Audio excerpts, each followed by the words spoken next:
2025 വരെ എങ്കിലും ഈ രീതിയിലുള്ള മഴകൾ ഇടയ്ക്കിടയ്ക്ക് പ്രതീക്ഷിക്കണം. കാരണം ഇത് മഴക്കാലം വിട്ടുമാറുന്ന ഒരു വടക്ക് കിഴക്കൻ മൺസൂൺ വിട്ടുമാറുന്ന കാലയളവാണിത്. അപ്പോൾ ചില അവസരങ്ങളിൽ ഇപ്പൊ കാറ്റ് വളരെ കുറവായിട്ടുള്ള ഒരു അവസരമാണെങ്കിൽ ഒരു നിശ്ചിത ഇടത്ത് ഇങ്ങനെ കൂടുതൽ മഴ പെയ്യുന്നതായിട്ട്, തുടർച്ചയായിട്ട് മഴ പെയ്യുന്നതായിട്ട് കണ്ടുവരുന്നുണ്ട്. അപ്പം കാറ്റ് വളരെ കുറവാണ്. നമുക്ക് നേരത്തെയുള്ള കാലവർഷ സമയത്തായിരുന്നെങ്കിൽ കാറ്റുണ്ടായിരുന്നു, അതുകൊണ്ട് അത് സ്പ്രെഡായി പോയി. പക്ഷെ ഇപ്പോൾ കാറ്റ് വളരെ കുറവാണ്. അതുകൊണ്ട് നഗരപ്രദേശങ്ങളിൽ മഴ പെയ്യാനായിട്ടുള്ള സാധ്യതയാണുള്ളത്.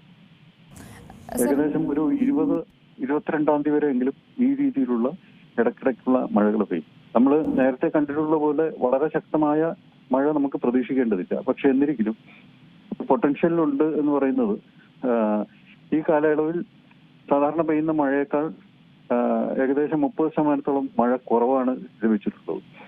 അപ്പൊ ആ മഴയ്ക്കുള്ള പൊട്ടൻഷ്യൽ ഇനിയും നിലനിൽക്കുന്നുണ്ട് എന്നുള്ളതാണ് നമ്മൾ കണക്കാക്കേണ്ടത്. അപ്പൊ അത് എവിടെ പെയ്യും എന്നുള്ളത് വളരെ വലിയൊരു കാലാവസ്ഥ വ്യൂഹങ്ങളൊന്നും തൽക്കാലം കേരളത്തിന്റെ ഭാഗത്തില്ല. വളരെ വലിയ ന്യൂനമർദ്ദങ്ങളോ ഒന്നും തന്നെ ഈ രീതിയിൽ കേരളത്തിന്റെ കാലാവസ്ഥയെ ബാധിക്കത്തക്ക രീതിയിൽ തൽക്കാലമില്ല. അടുത്ത ഒരു ആഴ്ചത്തേക്കും ഇല്ല. പക്ഷെ പിന്നീട് എങ്ങനെ പരിണമിക്കുന്നു എന്ന് നമുക്ക് കണ്ടറിയേണ്ടിയിരിക്കുന്നു. ചെറിയ ചെറിയ മഴകൾ നമുക്ക് ഡിസംബർ വരെ പ്രതീക്ഷിക്കണം. ചെറിയ ചെറിയ മഴ, ചാറ്റൽ മഴകളും മറ്റുമൊക്കെ. പക്ഷേ ഈ ശക്തമായ മഴ ഒരു 25-ാം തീയതി വരെ ഇടയ്ക്കിടയ്ക്ക് പലയിടങ്ങളിൽ, കേരളത്തിലെ പലയിടങ്ങളിൽ ഒറ്റപ്പെട്ട മഴകൾ കിട്ടും. അത് നഗരപ്രദേശങ്ങളിലാവുമ്പോഴാണ് ഈ രീതിയിലുള്ള നമുക്ക് പ്രശ്നങ്ങൾ വരുന്നത്. അതായത് ആളുകൾ ഇടതിങ്ങി പാർക്കുന്ന ഇടങ്ങളിൽ പെട്ടെന്ന് മഴ പെയ്യുമ്പോഴാണ് നേരത്തെ പറഞ്ഞ പോലുള്ള. പിന്നെ ഈ കാലങ്ങളിൽ നമ്മൾ ശ്രദ്ധിക്കേണ്ട ഒരു കാര്യം, മിന്നൽ വളരെ കുറവാണ് ഈ വർഷം. ഈ വടക്കുകിഴക്കൻ മൺസൂണിന്റെ സമയത്ത് മിന്നൽ വളരെ കുറവായിട്ടാണ് കാണുന്നത്. ശക്തമായ മിന്നൽ വളരെ കുറവായിരുന്നു. അത് അന്തരീക്ഷ സ്ഥിതിയുടെ മാറ്റങ്ങളെയാണ് സൂചിപ്പിക്കുന്നത്. നമുക്കറിയാം, ഈവൻ കഴിഞ്ഞ കാലവർഷകാലത്തും മിന്നലുണ്ടാകും. സാധാരണ അത് സ്വാഭാവികമായിട്ട് കാണാറുള്ളതല്ല. എന്നാൽ മിന്നലോടുകൂടിയ മഴ നമ്മൾ കണ്ടതായിട്ട് ഓർക്കണം. സർ, ഒരു സംശയം കൂടെ ചോദിക്കുകയാണ്. ഇപ്പോൾ കോഴിക്കോട് സംഭവിച്ചിരിക്കുന്ന ഒരു കാര്യമുണ്ടല്ലോ, ഇടിമിന്നലേറ്റ് ഒരു നിരയിലുള്ള വീടുകൾക്കാണ് ഈ കേടുപാടുകളൊക്കെ സംഭവിച്ചിരിക്കുന്നത്. ഒരു വീടിന്റെ ഷോർട്ട് സർക്യൂട്ട് അത് പൂർണ്ണമായും നശിച്ചു എന്ന് തന്നെയാണ് അറിയാൻ സാധിക്കുന്നത്. അപ്പോൾ ഈ ഒരു റിയാക്ഷൻ, ആ ഒരു പ്രോസസ്സ് എങ്ങനെയാണ് നടക്കുന്നത്? ഇത് നമ്മളെ അന്തരീക്ഷ സ്ഥിതിയിൽ വരുന്ന മാറ്റങ്ങളാണ്. നമ്മുടെ ടെറൈനിൽ വരുന്ന മാറ്റങ്ങള് മിന്നലിന്റെ ആ ഒരു കാരണം മിന്നൽ അടിക്കുക എന്ന് പറയുന്നത് അവിടെ എന്തെങ്കിലും ഒരു വസ്തു വേണം. നമുക്ക് ആ രീതിയിൽ മിന്നൽ വരാനായിട്ടൊരു വസ്തു വേണം മിന്നൽ അടിക്കണമെന്നുണ്ടെങ്കിൽ. അപ്പൊ അവിടുത്തെ നേരത്തെ ഉണ്ടായിരുന്നു മിന്നലടിക്കുന്നതിന് മുമ്പുള്ള ഘടന നമുക്ക് കണ്ട് മനസ്സിലാക്കിയെങ്കിലേ അത് സാധ്യമാവുള്ളൂ. അവിടെ മിന്നൽ ചാലകങ്ങൾ ചിലപ്പോൾ കുറവായിരിക്കാം ആ ഭാഗങ്ങളിൽ. പക്ഷെ അങ്ങനെ തന്നെ വേണമെന്നില്ല. ഇപ്പൊ ഉയർന്നു നിൽക്കുന്ന മരങ്ങൾ, ഒറ്റപ്പെട്ട് ഉയർന്നു നിൽക്കുന്ന മരങ്ങളെയും മിന്നല് ബാധിക്കാറുണ്ട്. പക്ഷെ അത് വളരെ റെയറായിട്ടാണ് കണ്ടുവരുന്നത്. മിന്നൽ എവിടെ എപ്പോൾ സംഭവിക്കുന്നത് നമുക്ക് ഒരിക്കലും പറയാനായിട്ട് സാധിക്കത്തില്ല. കാരണം അതൊരു വളരെ റാൻഡം ആയിട്ടുള്ള പ്രതിഭാസമാണ് മിന്നൽ എന്ന് പറയുന്നത്. അപ്പൊ അത് എവിടെയും എപ്പോൾ വേണമെങ്കിലും, മേഘങ്ങളുള്ളപ്പോൾ, ഇതുപോലെയുള്ള വലിയ മേഘങ്ങൾ ഉള്ളപ്പോൾ എപ്പോൾ വേണമെങ്കിലും എവിടെ വേണമെങ്കിലും സംഭവിക്കാനായിട്ടുള്ള സാധ്യതയുണ്ട്. നേരത്തെ ഓർക്കണം, നമ്മുടെ കൊല്ലം ജില്ലയുടെ ചടയമംഗലം എന്ന് പറയുന്ന ഉയർന്നു നിൽക്കുന്ന പ്രദേശത്ത് വളരെ വലിയ തോതിൽ മിന്നലുകൾ ഉണ്ടായിരുന്നു. ഇക്കുറി കുറവാണ്.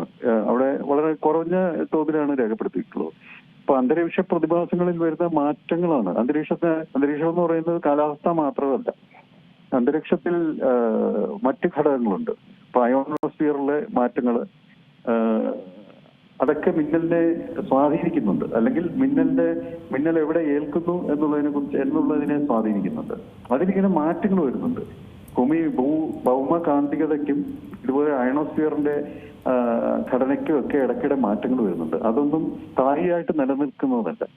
അപ്പൊ അതിൽ വരുന്ന ചെറിയ മാറ്റങ്ങൾ പോലും മിന്നൽ എവിടെ ബാധിക്കുന്നു, ചിലപ്പോൾ ഒരിക്കലും മിന്നൽ ബാധിക്കാത്ത ഇടങ്ങളെ അടുത്ത ഘട്ടങ്ങളിൽ ചിലപ്പോൾ മിന്നൽ ബാധിച്ചേക്കാം. പിന്നെ അത് മാത്രമല്ല, നമുക്കിപ്പോ കേരളത്തില് ധാരാളം വലിയ കമാനങ്ങളൊക്കെ ഉണ്ടല്ലോ. അവിടെ പ്രത്യേകിച്ച് ഇങ്ങനെ ഇത്രയും മൺസൂണും ഒക്കെ പെയ്യുന്ന സ്ഥലത്താണെങ്കിലും മിന്നൽ ചാലകങ്ങളില്ലാതെ പലയിടങ്ങളിലും ഇങ്ങനെ വലിയ കമാനങ്ങളൊക്കെ ഉയർത്തിയിട്ടുണ്ട്. അപ്പൊ എപ്പോഴും ഒരു റിസ്കിയാണ് ആ കാര്യം. അപ്പം മുൻകരുതലുകൾ എടുക്കുക മാത്രമേ ഉള്ളൂ. കാരണം മഴ സമയത്ത്, ഇതുപോലെ സ്റ്റോം ഉണ്ടാകുന്ന സമയത്ത് നമ്മൾ അത്തരം ഇടങ്ങളെ ഒഴിവാക്കുക എന്നുള്ളതാണ് നമ്മൾ ചെയ്യേണ്ടത്. ഇപ്പോൾ വലിയ മഴകളൊക്കെ പെയ്യുമ്പോൾ വെളിമ്പ്രദേശത്തോ ഒരു സംശയം കൂടെ ഞാൻ ചോദിക്കുകയാണ് ഇടപെട്ടിട്ട്. ഇപ്പോൾ സാർ സൂചിപ്പിച്ച പോലെ തന്നെ എപ്പോൾ വേണമെങ്കിലും എവിടെ വേണമെങ്കിലും ഈ മിന്നൽ സംഭവിക്കാം. പക്ഷേ കുറച്ച് കാലങ്ങൾക്ക് മുന്നേ വരെ ഈ ഇടിമിന്നൽ സൂചന അല്ലെങ്കിൽ ഈ മഴക്കാറ് കാണുമ്പോൾ തന്നെ പല വീടുകളിലും മെയിൻ സ്വിച്ച് ഓഫ് ചെയ്ത് വെക്കുക അങ്ങനെ ഒരു പ്രവണതയൊക്കെ ഉണ്ടായിരുന്നു. പക്ഷേ ഇപ്പോഴങ്ങനെ കാണപ്പെടുന്നില്ല. കാരണം കുറേയധികം സിസ്റ്റം അഡ്വാൻസ്ഡ് ആയി എന്നുള്ളൊരു ചിന്ത അതൊക്കെ തന്നെയായിരിക്കും ഇത് പെട്ടെന്ന് അവർ ബാധിക്കുന്നത്. അതൊക്കെ ഇതിനുള്ളൊരു പ്രധാന ഘടകമായി മാറുന്നുണ്ടോ അല്ലെങ്കിൽ വഴിവെക്കുന്നുണ്ടോ? ഇല്ല, അതല്ല, അതൊരു കാരണമല്ല. നമ്മളിപ്പോ മെയിൻ സ്വിച്ച് ഓഫ് ആക്കുന്നു എന്ന് പറയുന്നത് പഴയ സിസ്റ്റത്തിന്റെ പോരായ്മയായിരുന്നു. പക്ഷെ ഇപ്പോ ഇതുപോലുള്ള വലിയ മിന്നലിന്റെ സൂചന ഉണ്ടെങ്കിൽ ഉടൻ തന്നെ നമ്മുടെ ഇലക്ട്രിസിറ്റി കട്ടാവുന്ന സംവിധാനമുണ്ട്. അപ്പൊ അതുകൊണ്ട് ആ ഒരു അപായം നമ്മുടെ ഈ വൈദ്യുത ഉപകരണങ്ങൾക്കൊന്നും നാശം സംഭവിക്കുന്നില്ല. പക്ഷെ അതൊന്നും ഒരു പൂർണ്ണമായ പരിഹാരമൊന്നുമല്ല. കാരണം ഇത്തരത്തിലുള്ള പ്രകൃതി പ്രതിഭാസങ്ങൾ മനുഷ്യന് നിയന്ത്രിക്കാൻ പറ്റാത്ത പ്രകൃതി പ്രതിഭാസങ്ങളാണ്. മിന്നൽ ചാലകം എന്ന് പറയുന്നത് എത്രയോ കാലമായിട്ട് നമ്മൾ ഉപയോഗിച്ചു വരുന്നതാണ്. അപ്പൊ അത് കൃത്യമായിട്ട് ഈ ഉയർന്ന കെട്ടിടങ്ങളിലും ഇതുപോലെ ഇപ്പൊ സോളാറും ഒക്കെ വെക്കുന്നുണ്ടല്ലോ ആളുകൾ. ഒരുപാട് സോളാറും അതൊക്കെ ഒരു ചടങ്ങ് പോലെയാണ് ഈ മിന്നൽ ചാലകങ്ങളും മറ്റും വെക്കുന്നത്. പിന്നീട് വീടിന്റെ മുകളിൽ ഈ ടാങ്കുകൾ കെട്ടുന്നുണ്ട്, ടാങ്കുകൾ ഉയർത്തി വെക്കുന്നുണ്ട്. അതായത് ഈ ഇരുമ്പ് ഒരു പ്ലാറ്റ്ഫോമിലാണ് ഇതൊക്കെ ഈ ടാങ്കുകളൊക്കെ ഉയർത്തി വെക്കുന്നത്. അതൊക്കെ ഈ ഉയർന്നു നിൽക്കുന്ന സംഭവങ്ങൾ ഈവൻ മനുഷ്യർ പോലും ടെറസിന്റെ പുറത്ത് ഈ സ്റ്റോമിന്റെ സമയത്ത് നിൽക്കാനേ പാടില്ല. അതൊക്കെ ഇതിനെ ആകർഷിക്കുന്ന ഘടകങ്ങളാണ്. അതുപോലെ ടെറസിലൊക്കെ നമ്മൾ തുണി ഉണക്കാനൊക്കെ നമ്മൾ ഇത് എന്തെങ്കിലുമൊക്കെ ഘടനകൾ വെച്ചിട്ടുണ്ടെങ്കിൽ അതൊക്കെ തടി കൊണ്ടുള്ളതോ അല്ലെന്നുണ്ടെങ്കിൽ അതുപോലെ ഇൻസുലേറ്റേഴ്സ് ആയിട്ടുള്ള വസ്തുക്കൾ കൊണ്ട് ചെയ്യുന്നതാണ് ഉചിതം. അതുപോലെ തന്നെ ഈ ടാങ്കുകളൊക്കെ വെച്ചിരിക്കുന്ന സ്ഥലങ്ങളിൽ അത് ഇൻസുലേറ്റ് ചെയ്യണം. ഇൻസുലേറ്റ് ചെയ്താലും പ്രയോജനമൊന്നും ഇല്ല, വളരെ വലിയ പ്രയോജനമൊന്നും ഇല്ല. പക്ഷെ ഒരളവ് വരെ നമുക്കൊരു സംരക്ഷണം ലഭിക്കും. നമുക്ക് ഏറ്റവും വേണ്ടത് മിന്നൽ ചാലകങ്ങളാണ്. അപ്പൊ അതൊരു ഗൗരവമായിട്ട് നമ്മുടെ കേരളത്തിൽ അങ്ങനെ ഒരു വളരെ ഗൗരവമായിട്ടൊന്നും ആരും എടുത്തതായിട്ട് ഞാൻ കണ്ടിട്ടില്ല. അത് ഇപ്പൊ വളരെ വലിയ കെട്ടിടങ്ങളിൽ പോലും ചില അവസരങ്ങളിൽ ഇതൊന്നും കാണാറില്ല. അത് ഇടയ്ക്കിടെ ഉണ്ടാവുന്നു, ഇത്തരം സംഭവങ്ങൾ റിപ്പോർട്ട് ചെയ്യുന്നു, അത് അവിടെ തന്നെ അസ്തമിക്കുന്ന ആ ലോക്കലായിട്ട് തന്നെ ആ വാർത്തകൾ റിപ്പോർട്ട് ചെയ്ത് അത് അവസാനിക്കുന്നു. അങ്ങനെയാണ് അതൊരു വലിയൊരു ഇഷ്യൂ ആകാതെ പോകുന്നത്. ഇപ്പൊ ചടയമംഗലത്തെ കാര്യം പണ്ട് എത്രയോ പേര് മരിച്ചിട്ടുണ്ട്, അവിടെ ഇടിമിന്നലേറ്റ് മരിച്ചിട്ടുണ്ട്. കാരണം ആ പ്രദേശത്തിന്റെ ഘടന എങ്ങനെയാണ്, ഉയർന്നു നിൽക്കുന്ന പ്രദേശമാണ്. അത് മാത്രമല്ല അവിടുത്തെ പാറയുടെ ആ ഒരു ഘടനയും അതിനെ സ്വാധീനിക്കുന്നുണ്ട്. പിന്നെ അത് മാത്രമല്ല ഈ ജിയോമാഗ്നറ്റിസത്തിന്റെ വേരിയേഷൻസ് അവിടെ തീർച്ചയായിട്ടും ബാധിക്കുന്നുണ്ട്. അപ്പൊ അതിങ്ങനെ ജിയോമാഗ്നറ്റിസത്തിനും അയണോസ്ഫിയറിന്റെ ആ ഒരു ഘടനയ്ക്ക് ഇടയ്ക്കിടയ്ക്ക് മാറ്റങ്ങൾ വരുന്നുണ്ട്, തുടർച്ചയായിട്ട് മാറ്റങ്ങൾ വരുന്നുണ്ട്. ഇടയ്ക്കിടയ്ക്ക് എന്നുള്ളതല്ല, തുടർച്ചയായിട്ട് മാറ്റം വന്നുകൊണ്ടിരിക്കുകയാണ്. അപ്പോൾ ആ പ്രദേശങ്ങളെ അത് സ്വാധീനിക്കും. കാരണം ഇതൊരു വളരെ വലിയൊരു വൈദ്യുത പ്രതിഭാസമാണല്ലോ. നമ്മൾ ഉദ്ദേശിക്കുന്നതിലും വളരെ മാഗ്നിറ്റ്യൂഡുള്ള ഒരു കാര്യമാണ് ഈ മിന്നൽ എന്ന് പറയുന്നത്. അതിനെ നമുക്ക് നിയന്ത്രിക്കാനൊന്നും പറ്റത്തില്ല. അതിന്റെ അപകടങ്ങൾ ഒഴിവാക്കി നിർത്താൻ മാറ്റുക സാധിക്കും. കേരളത്തിൽ ചെയ്യേണ്ടത് മിന്നൽ ചാലകങ്ങൾ കൃത്യമായിട്ട് പ്രവർത്തനക്ഷമമാണോ, മിന്നൽ ചാലകങ്ങൾ സ്ഥാപിച്ചിട്ടുണ്ടോ എന്നൊക്കെ പരിശോധിക്കണം. അപ്പൊ അതുപോലെ ഉയർന്ന കെട്ടിടങ്ങൾ അടുത്തൊക്കെ ഉണ്ടെങ്കിൽ അവിടെ മിന്നൽ ചാലകങ്ങൾ ഉണ്ടെന്നുള്ളത് പരിശോധിക്കണം. അതുപോലെ അത് കാര്യക്ഷമമാണോ എന്നുള്ളത് ഓരോ മൺസൂണിന് മുമ്പും പരിശോധിക്കേണ്ടത് വളരെ അത്യാവശ്യമാണ്. അങ്ങനെയാണെങ്കിൽ ജീവഹാനിയും ഈ രീതിയിലുള്ള നഷ്ടങ്ങളും ഒക്കെ ഒഴിവാക്കാനായിട്ട് സാധിക്കും.